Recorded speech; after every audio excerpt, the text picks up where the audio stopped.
Abraão serve como referência da fé para todos aqueles que querem ser salvos e querem ter uma vida aqui embaixo, na terra, que venha glorificar a Deus. Hoje nós vamos ler Romanos capítulo 4. Vamos pedir a direção de Deus. Ó Senhor, meu Deus e Pai, o Senhor é luz. Por isso, eu peço que a tua luz venha iluminar o nosso entender e que cada palavra que aqui nós vamos hoje meditar venha nos transformar também. Em nome de Jesus. Amém. Que diremos, pois, ter alcançado Abraão, nosso pai segundo a carne? Porque se Abraão foi justificado pelas obras, tem de que se gloriar, mas não diante de Deus. Pois, que diz a Escritura? Creu Abraão em Deus, e isso lhe foi imputado como justiça. O Bispo Macedo diz a esse respeito o seguinte: creu Abraão em Deus. Imputar justiça é o mesmo que atribuir ou acreditar justiça a alguém, e foi isso que Deus fez a Abraão, quando ele creu na promessa divina. Ou seja, a fé de Abraão na palavra do Altíssimo, evidenciada na sua obediência, o justificou diante dele. Isso significa que não foi por méritos vindos de obra que o Senhor aceitou Abraão, e sim por causa da sua fé, que o levou a renunciar a si mesmo para atender a tudo o que Deus ordenava, sem fazer nenhum tipo de questionamento. Era isso que Paulo queria que todos os judeus entendessem. Se o próprio Abraão, o pai dele, segundo a carne, foi justificado pela fé, antes pela existência da lei, não poderiam ser diferentes com eles, e muito menos com os gentios. Porque eles continuavam insistindo pelo fato daqueles que estavam se convertendo, gentios que não eram da nação de Israel. Eles tinham que seguir as mesmas tradições religiosas, os mesmos rituais religiosos que todo judeu seguia, quando na verdade o sacrifício do Senhor Jesus veio unir todos os povos, todas as nações, todas as culturas nele, e através dele nós sermos justificados. Eles achavam que a lei que Deus deu através de Moisés, ela que poderia sim justificar o ser humano, e que Jesus veio apenas então acrescentar algo à lei. Não, o Senhor Jesus foi completo no seu sacrifício. O próprio Abraão, por exemplo, por ele ter sido justificado na fé, foi porque no tempo dele não havia lei. É isso que a gente vai ver agora. Olha o 4. Ora, aquele que faz qualquer obra, não lhe é imputado o galardão segundo a graça, mas segundo a dívida. Mas aquele que não pratica, mas crê naquele que justifica o ímpio, a sua fé lhe é imputada como justiça. Quer dizer, aquele que crer no sacrifício do Senhor Jesus, ele passa a estar então justificado dos seus pecados, porque o sangue do Senhor Jesus o lavou, o purificou, limpou daquelas obras más do passado. No 6. Assim também Davi declara: bem-aventurado o homem a quem Deus imputa a justiça sem as obras, dizendo: bem-aventurado aqueles cujas maldades são perdoadas e cujos pecados são cobertos. Bem-aventurado o homem a quem o Senhor não imputa o pecado. Vem, pois, esta bem-aventurança sobre a circuncisão somente, ou também sobre a incircuncisão? Porque dizemos que a fé foi imputada como justiça a Abraão. Como lhe foi, pois, imputada, estando na circuncisão ou incircuncisão? Não na circuncisão, mas na incircuncisão. Quer dizer, o próprio Abraão não tinha essa aliança ainda com Deus de ter que circuncidar o órgão masculino. Quer dizer, ele foi o pai da fé, ele foi abençoado por Deus antes de tudo isso. Então, o que Paulo quer nessa explicação dele? Mostrar que Abraão, né, o pai tão apontado pela nação de Israel como pai da fé, ele não viveu sobre a lei, ele não fez os rituais que depois de Moisés houve. Ele não precisou disso, mas ele foi justificado pela fé dele, não pelas obras, mas pela fé. E aí Paulo continua dizendo assim, no 11, e recebeu o sinal da circuncisão, selo da justiça da fé, quando estava na incircuncisão, para que fosse pai de todos os que creem, estando eles também na incircuncisão, a fim de que também a justiça lhe seja imputada. E foi pai da circuncisão daqueles que não somente são da circuncisão, mas que também andam nas pisadas daquela fé que teve nosso pai Abraão, que tivera na incircuncisão, quer dizer, andar nas pisadas da fé. Às vezes a pessoa ela quer se moldar de acordo com uma pessoa que ela gosta, né? Ela gosta daquela maneira dela ser, daquela maneira dela agir, mas aqui está um exemplo que nós devemos andar nessas pisadas. Abraão viveu nesse mundo e esse mundo também estava corrompido, destruído pelo ódio, pela indiferença, pela idolatria, pelas patifarias que existem nesse mundo. Mas Abraão procurou se isolar disso tudo e viver de acordo com a sua fé. Então, nós temos uma referência de fé. Abraão é uma referência. E é isso que Paulo aqui está chamando a atenção de nós. E aí ele diz assim, agora no 13, né? Porque a promessa de que havia de ser herdeiro do mundo não foi feita pela lei a Abraão ou a sua posteridade, mas pela justiça da fé. Porque se os que são da lei são herdeiros, logo a fé é vã e a promessa é aniquilada. Porque a lei opera a ira. Porque onde não há lei, também há transgressão. O Bispo Macedo diz no comentário do versículo 13, pela justiça da fé.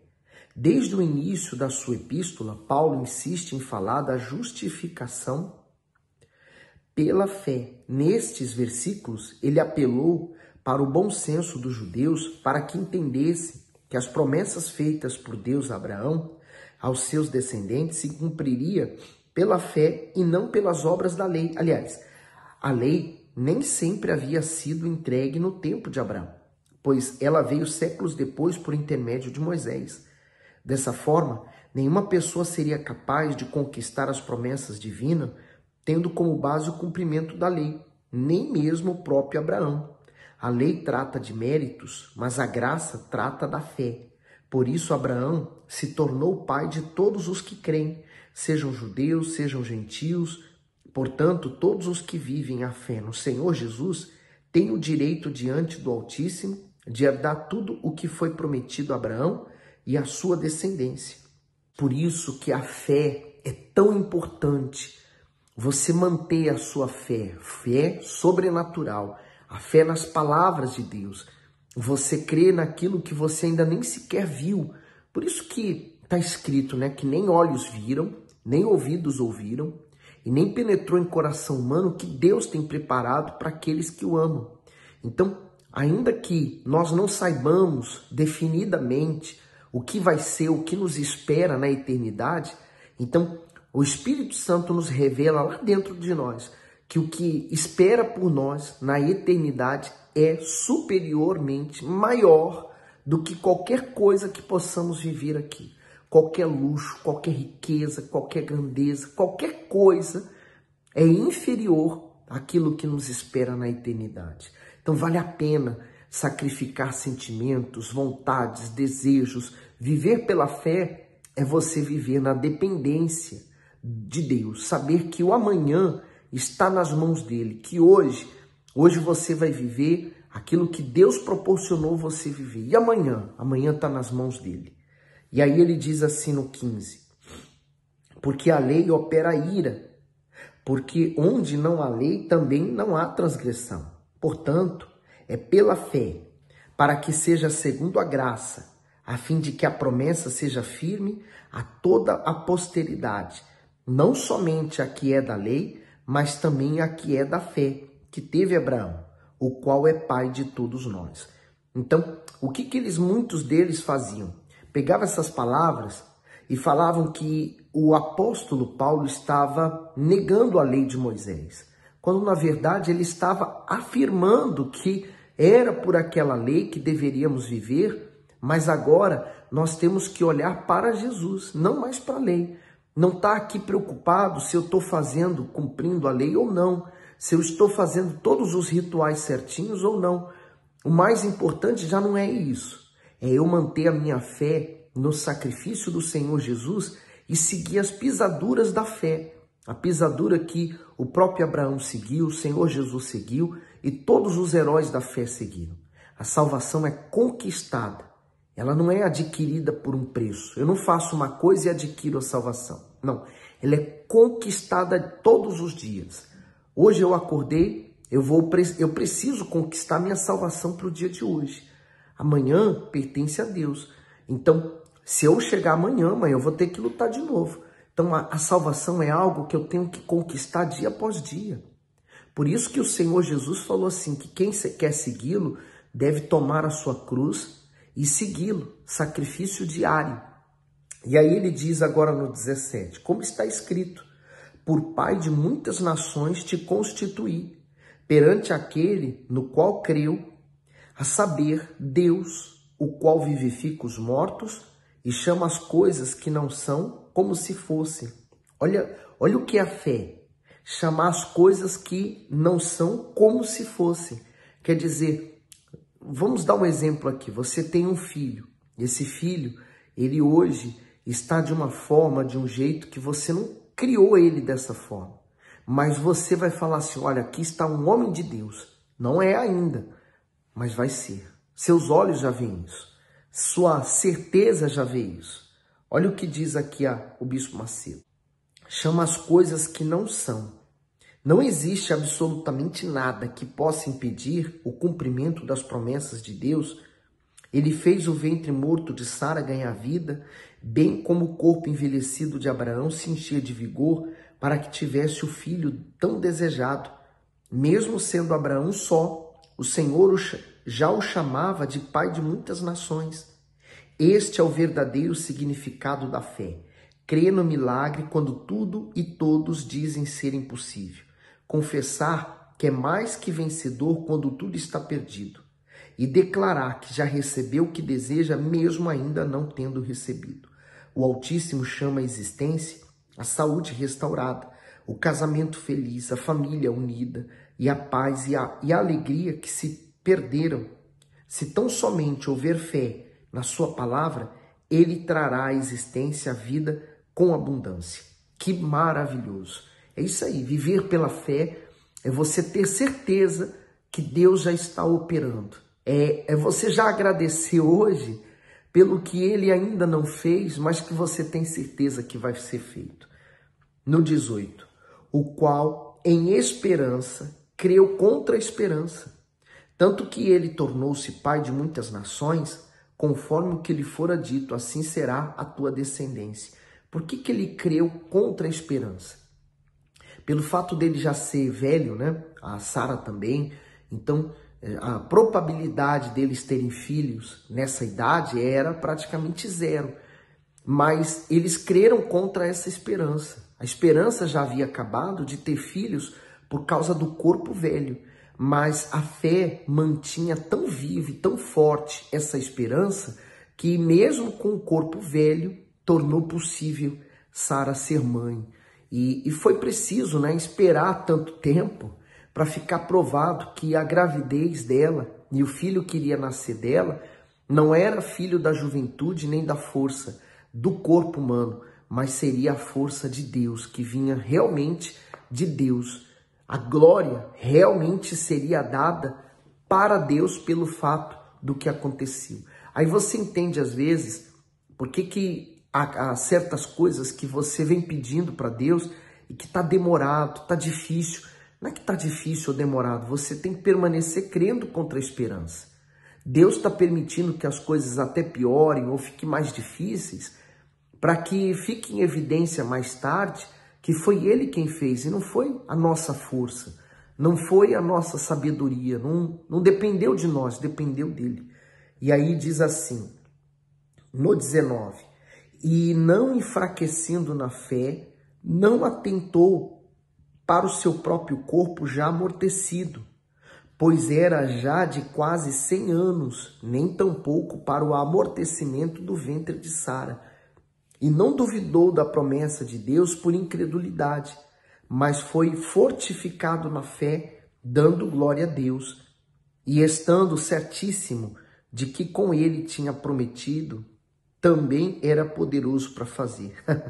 Assim isso lhe foi também imputado como justiça. Veja que a fé que Abraão manteve, né, até o final, foi uma fé que o justificou, foi uma fé que o lavou. Por exemplo, hoje a gente vive num mundo em que está tudo se corrompendo. A verdade está se tornando errada e a mentira está se tornando o certo. As pessoas estão assumindo o errado como certo e fazendo isso de consciência tranquila. O mundo está seguindo ou caminhando rumo à perdição eterna, mas aqueles que são da fé vão permanecer limpos. Aqueles que são da fé vão permanecer incorruptíveis, mesmo diante da corrupção de tantas pessoas. Às vezes você tem uma pessoa da fé que você admirava ela pela fé, pela certeza, pela misericórdia, e de repente você percebe que aquela pessoa caiu na fé, hoje já não está mais na igreja que você participa, e aí você fica triste, desanima. Não, você tem que continuar olhando para quem está de pé. Quem está de pé? Jesus. É Ele que nós temos que estar focados. Por isso que nós permanecemos firmes nessa justiça até o fim. E ele diz no 23, ora, não só por causa dele está escrito que ele fosse tomado em conta, mas também por nós, a quem será tomado em conta, os que cremos naquele que dentre os mortos ressuscitou a Jesus nosso Senhor, o qual por nossos pecados foi entregue e ressuscitou para a nossa justificação. E o bispo Macedo termina dizendo, ressuscitou para a nossa justificação. A morte expiatória e a ressurreição do Senhor Jesus estão intimamente ligadas. Isso quer dizer que somente a sua morte, como sacrifício pelos nossos pecados, não seria suficiente para fazer valer o nosso direito à justificação. Ou seja, quando o nosso Senhor deu a sua vida na cruz, ele pagou o preço exigido para a redenção de nossas almas. Mas a comprovação de que Deus aceitou o seu sacrifício foi a sua ressurreição. Por isso, o fundamento da nossa justiça está nesta obra completa realizada pelo Senhor Jesus, ou seja, na sua morte e na sua ressurreição. Somente depois de vencer o pecado, a morte e o inferno é que ele pôde subir ao céu para ser glorificado e assim pôde assumir a posição de advogado e intercessor junto ao Pai em nosso favor. E graças a Deus por isso.